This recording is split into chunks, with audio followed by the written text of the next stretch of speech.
Hey, Kex here. I think it's time again for a thrill-charged, adrenaline-packed episode of Volco, easily the best survivalist podcast on the internet. The problem is production values are kind of low, but otherwise the information is very sound. In the last episode, we showed a very short review of how to pack a bucket of food. That episode was designed to show you that anybody could do it. There were a few points that I may have neglected to mention for that first episode that I'm going to cover now.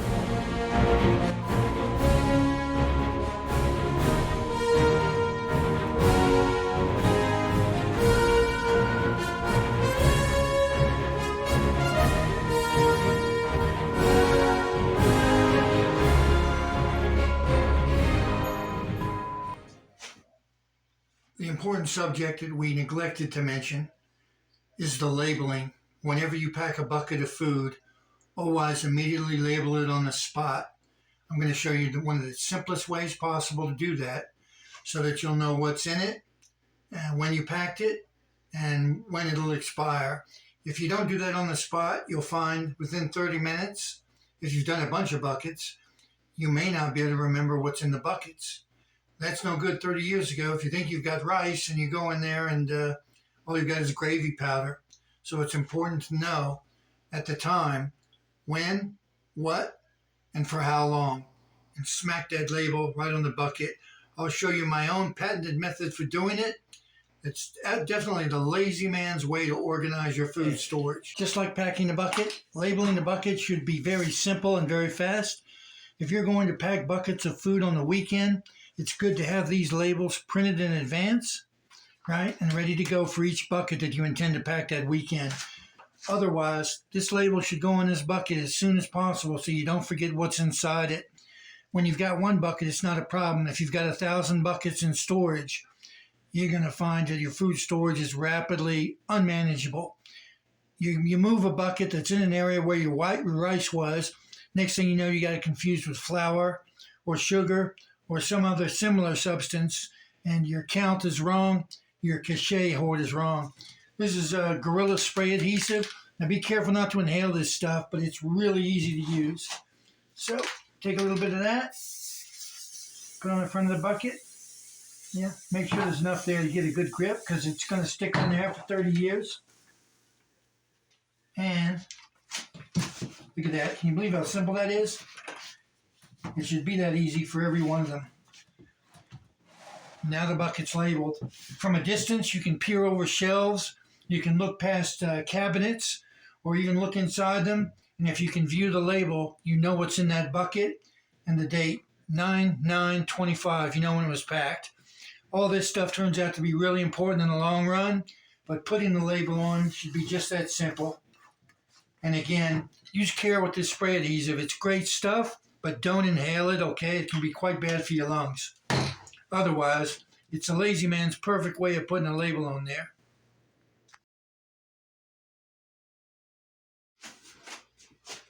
Welcome to the second episode of Volco. First episode took 50 years to get online, but the second and third episode are going to come quite rapidly, I promise. The thing is the third episode's likely to be paid subscribers only, but these first two, they're just freebies. Trust me, we're going to go deeply into subjects that are never discussed on the internet by preppers and civil defense survivalists. And we'll be talking about subjects in the future that go way beyond these mere preparations that we've talked about in these two episodes. I showed you how to label a bucket and just now, and now I'm just going to show you, in addition to rice, what's a really good strategy for your early acquisition. You may be tempted to go out and buy a lot of rice, or you could start alternating buying a bucket of rice and a bucket of oats. Oats are a superb storage food. They're incredible. I can eat oats if I have to, but for children, they need variety. And believe it or not, right off the get-go, oats offer a variety it's probably you're not going to find with rice until you start to mix it with other things. Oats you can mix brown sugar with, which will usually entice children to eat it for breakfast in the morning. The biggest problem with children or young people in the shelter is they get what's called dietary fatigue. Probably doesn't sound too serious. It can be life-threatening. Children naturally prefer a varied diet. They know it's better for them. So you keep feeding them the same thing day after day during a famine, during hard times. The adults can tell themselves, I'm sick of these oats, but I'm going to eat them anyway. The child will refuse to feed. This has been determined again and again in real famines, in government tests and research. It's turned out that one of the biggest threats to the survival of children in hard times can be dietary fatigue. You can't get them to eat the same thing day after day. The difference would be is if you pack oats and you learn how to make bread from it, they don't just have to eat oats as breakfast in the morning. They can, once it's been baked into bread, it can be turned into 1,000 different meals, because when you can wrap something in bread, it makes it more filling and satisfying than it would ever be on its own. You can wrap an omelet in a thin crepe that you make from oats.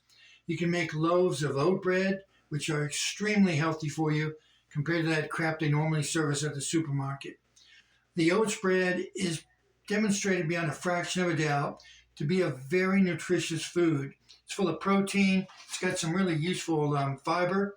And as a carbohydrate, it's probably so different from most of the junk they serve as carbs in processed food. Oats has been called a miracle food for a reason. It's only recently, I think, and it's mainly because they've been using so much pesticide on it, that people have been bad-mouthing oats. So it might be worth the money to get organic oats, a fresh source of them. Once you have them, you're asking, yeah, but I mean, how do I make that stuff into bread? Maybe you can't cook like me. I'm not much of a cook, but I've been making oat bread for 2 weeks. I now eat oat flour with my omelet every morning. It's very satisfying. It creates great consistency in food. And the oats add a little bit of carbs on top of the protein that you're getting. I reckon it's a heck of a good meal. But you'll have to decide for yourself what you'll do with the oat flour. The question is, on a very limited budget, on limited means, in a shelter which barely has a kitchen, maybe just a table where you do food preparation, you're wondering, yeah, how do I grind that stuff? You have to store it raw. You can't store it as flour. Stored as flour, it'll go rancid in a few weeks. That's the way oat flour is. It soaks up moisture terribly from the air. And even packed with an oxygen absorber, oat flour is not stable. It's got to be eaten after it's made. But you can store raw oats for up to 30 years. It's just that you have to grind those oats into flour, and you don't want to spend a day doing that. You want to spend 10 minutes creating oat flour from oats. There's a way to do it. It's cheaper and easier than you would ever believe. This is a USB-powered grain grinder. I got it off, I think it came off eBay for $8. USB-powered, which, let's face it, is going to rapidly become the emerging shelter standard. USB devices are ubiquitous, and they, in some ways, may be replacing the former 12-volt devices, although USB power over Ethernet can supply both 12-volt devices and USB. These grinders are extremely easy to use. You don't have to know much. Just make sure you don't get your finger in that blade in there. These are some old-fashioned oats. They're stored in the raw form, which is the best way to store them long-term. We're going to drop some of those in there. Okay. That's it. That's the procedure. It's pretty straightforward. Okay. Hold this button down for a couple minutes.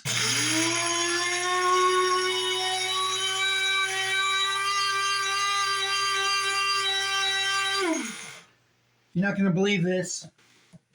We have nothing but oat flour in here. You wonder, what can I do with oat flour now that I've ground my long-term storage food oats into flour instead? Well, you can do just about anything with it. I mean that when I say that. Your pancake mix, right, which can be made not just into pancakes, but rolls and confections. You can do a lot with pancake mix. But let's say you, like most people, you'll have stored more oats than you will have stored pancake mix.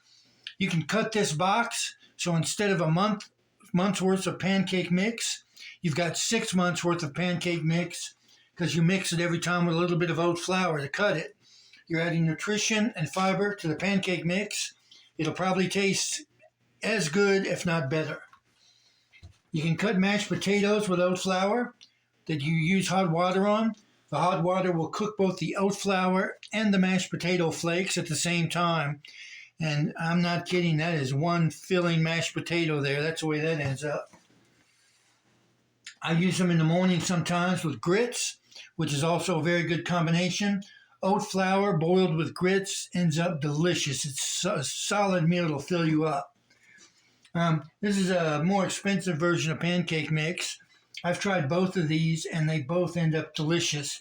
Now, if I'm going to cook bread, which you can do on a hot griddle in about 30 seconds with that flour I just made, I mix it with ground up hemp seeds, which I grind into flour in this same USB mixer. And wow, it's really good. And it's packed with so many different vitamins and nutrition, including omega-3 and 6 by adding those ground up hemp seeds, hemp flour. That meal will keep you alive. Probably could eat just one meal a day of that stuff. And most adults, that would be enough if it comes to that. Now, you're probably wondering, what if my fancy USB electronic doodads are out of service, or the power's down, or my battery's discharged, and I still need to make breakfast, lunch, and dinner? It's a good redundancy to buy one of these old-fashioned grinders that is used by hand. It doesn't rely on electricity. It'll be a little bit slower than that USB, making flour in that USB, but it'll still be really quick. It's got a little bit of a smaller well than the USB flour maker, but all you do is connect this to that shaft and spin it around, for a couple minutes. And it does the same thing with the blades. It'll make flour that'll fall into a depository. This is your backup when for some reason, what happens, you don't have electricity that day. It'll happen all the time, and it's good to always have a backup when you can't use the USB device. Won't stop you from eating that day or serving meals. So what you see here could keep a man alive, and with a child, it can provide enough dietary variety, that including with oat flour that you make into bread, and that's a big subject that take 6 hours to cover all the different things, types of bread you can make with oat flour, and things you can put on it to make it palatable, edible. That's a big subject. The good thing is knowing that you can't store bread for 30 years, but you can store oats for 30 years and make a form of bread that's actually better than anything you could buy in the supermarket in terms of its health, nutritional value, and sheer caloric value and protein. So I reckon you cannot go wrong by storing oats. Took me about 3 minutes to throw that oat flour on and make a very thin bread, like a crepe. Holy cow, that stuff is good. It was delicious. You can wrap anything in bread like this to make a meal or lunch out of it. It makes all the difference if all you've been eating is rice and oats for a while, and the following day you have some bread, maybe with some vegetables from a wild garden or whatever you have in storage, and the variety that you can mix in without getting it wrong, without making any mistakes, is almost infinite. Between bread now, oats, and rice, you got a pretty good storage program. You can store a lot more than that, but in terms of what would keep you alive, that diet would probably keep you from starving, supplemented with just a few other things.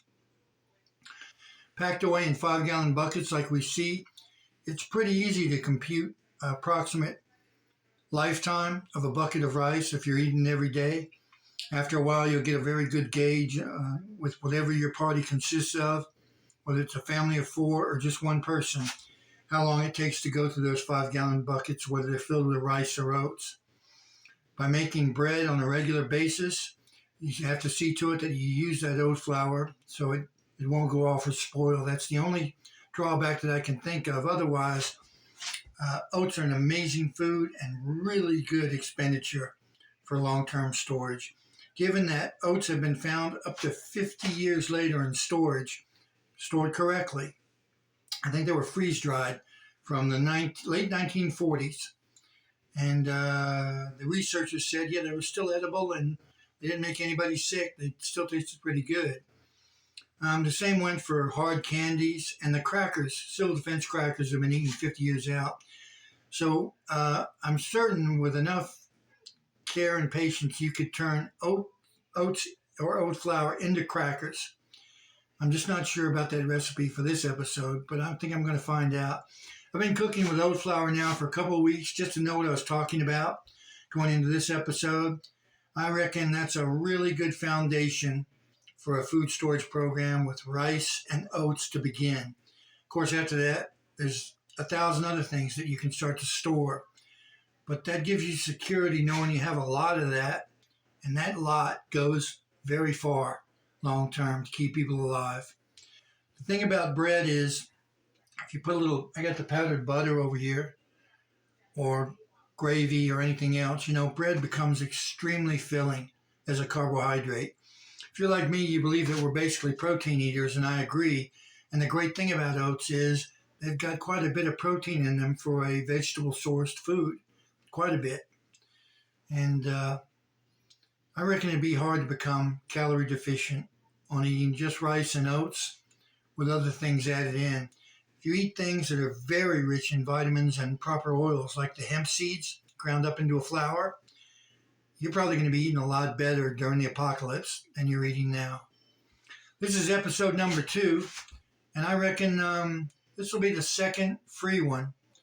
In future, Vaultco is going to go into depth that you would not believe about USB devices, about a magical holy grail called the Universal Field Bus. Remember that name. It's going to turn out to be very important in organizing a shelter with modern conveniences and a quality of life that time down there is bearable, no matter how long you have to stay. Wherever you are underground, you should strive to see to it that people don't go hungry down there, people don't freeze to death, people don't cook to death, people don't asphyxiate.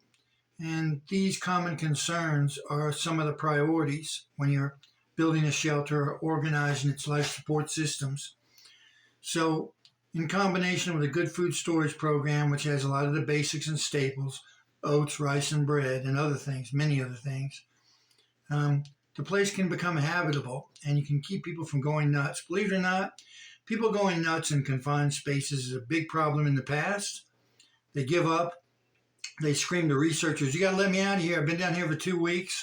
I can't stand it. That's happened in quite a few bit of research by the Navy as well as the Army in long-term dwelling underground or in safe capsules, safe pods designed for combat. So you got to imagine a place that not just keeps you alive, but can be quiet, kind of nice once people acclimate to it. It can be okay. Maybe not as good as living above ground, but not so bad. Good food, in addition to entertainment, plenty of stimulation, music, and who knows what else down there. And all things become tolerable to Christians and people have their hearts with God. All things become tolerable when people have a motivation to be tolerable. The thing with both food and with accommodations is if someone else is housing you, you have to show patience to what the limitations they're trying to exceed or accommodate, which means as a good guest, you try to enjoy what they give you to eat, and you should try to enjoy the atmosphere if there is one. Probably the worst thing after a big apocalypse or disaster is people starting to worry that the survivors will envy the dead. You don't want that. You want life to be nice enough afterwards that people see that, as it always does, if people just stick it out, life goes on. People survive. Even when civilizations collapse or fall apart, people realize that I might have invested too much confidence in that to begin with. Maybe that's not the things that are important in life. Your loved ones, good food, and something to occupy men so they know their lives are not meaningless. This is Texas Arcane, and this, I believe, is a unit of your civil defense. I'll see you next episode, but I suspect as of the 3rd episode, we're going to be moving to just paid subscribers. I'm not going to offer any more free episodes. Among other things, if everybody gets it for free, I don't know if they'll take it seriously. like Freud said, you have to charge the patient or they don't appreciate it. I'm going to eat the rest of my bread. Have a good day, and may God's blessing be upon you.